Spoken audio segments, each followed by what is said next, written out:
In the heart of New York City, the Shefa School is educating students facing language-based learning challenges. Established in 2014 with just 24 students, this Jewish school has since grown exponentially, now serving in upwards of 210 students from grades 1 through 8. The school has earned a reputation for its unique learning techniques that help students learn in ways that they can understand. One of the great things about the work that we get to do is that when you watch children be put in the right environment, in a place where they're taught in the way in which they learn, and no school is right for everybody. But for these kids, there's a very specific way in which they need to learn. And if you give them that, the sky's the limit. The word Shefa, the name of our school, means abundance. And we really start with this sort of essential belief that children have abundant gifts and abundant blessings. And our job is to build on their strengths, never to forget them, and also to fill in the places where they struggle. Employing innovative methods such as skywriting and engaging in phonic activities, the Shefa School harnesses the power of science-based research to confront language challenges, such as dyslexia, with determination and precision. The Science of Reading is a compilation of thousands of research studies taken from around the world, done by neuropsychologists, psychologists, educators, on how the brain learns to read and what approaches to reading work best.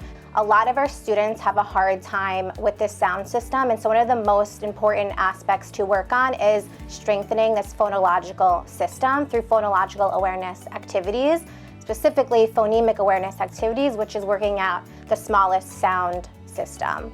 The school employs a combination of Orton-Gillingham methods and the Haggerty curriculum, strategically emphasizing the fundamental importance of sounds as the cornerstone of their approach. We start teaching our students from the very basic, the simplest units of sound. So for example, with our younger students who are just learning how to read, we are going to start by teaching them the sounds k, at, very simple units. So you learn the short vowels.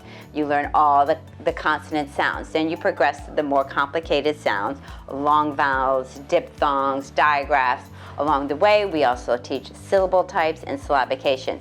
So it's very systematic and it's very sequential. We introduce a new sound, then we write that sound in isolation, then we write words with the sound, and then we actually write sentences that contain words that have the sound. So you're actually strengthening the connections by writing it. You might have seen the students skywriting.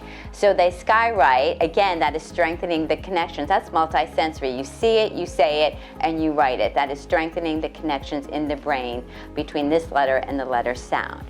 We put our hands in the air, and then the mowers tell us a letter or a sound, and we skywrite it, and it helps me remember the words, because usually in dictation we do it, and it helps me. So I keep on doing it over and over again until my head says A-N-D, A-N-D spells and I just write it off for what I know.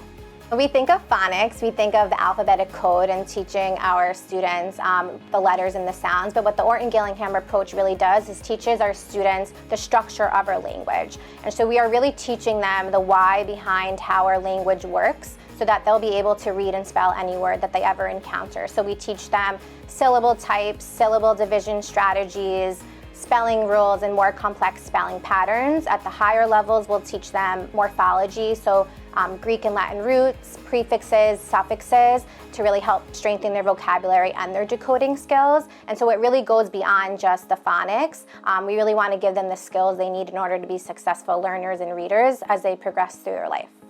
Armed with this newfound comprehension, children are cultivating a genuine appreciation for reading, and in the process, bolstering their confidence in their capacity to acquire knowledge. All of our students are broken up into homogeneous groups based on their levels.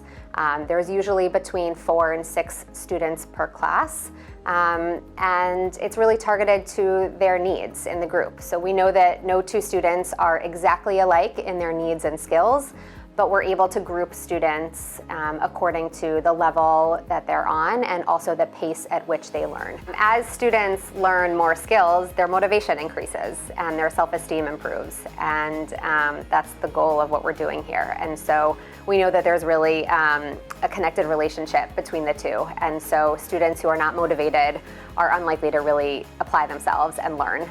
With children, there's development is on your side. And it makes a huge difference if you put children in a happy, well-resourced, good school with teachers who care about them. It can change their lives. Rest assured that these young learners are in capable hands as they embark on their journey through the intricacies of a language-centered world. For A World of Difference, I'm Cindy Peterson.